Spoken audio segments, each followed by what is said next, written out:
ஒரு சூப்பரான கதை ஒன்று கேட்கலாம் வாங்க. ஒரு அப்பாவும் 4 வயது மகனும் அவர்களுடைய புதிய காரை துடைத்து கொண்டிருந்தார்கள். அப்பொழுது சிறுவன் ஒரு சிறிய கல்லை எடுத்து காரின் கதவு பக்கத்தில் சுரண்டி கொண்டிருந்தான்.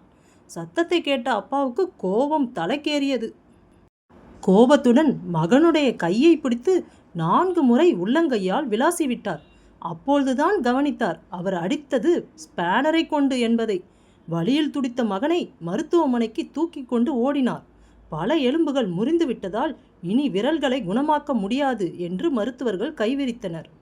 மகன் வலி நிறைந்த கண்களுடன் அப்பாவை பார்த்து, அப்பா, என்னோட விரலுங்க திரும்பி வளர்ந்துடும்ல அப்படின்னு கேட்டார்.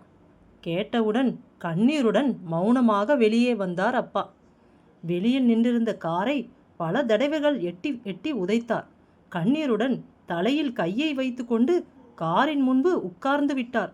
அப்பொழுதுதான் அந்த கீறல்களை கவனித்தார். என்ன எழுதியிருக்கிறது என்று. அந்த வாசகம், ஐ லவ் யூ அப்பா.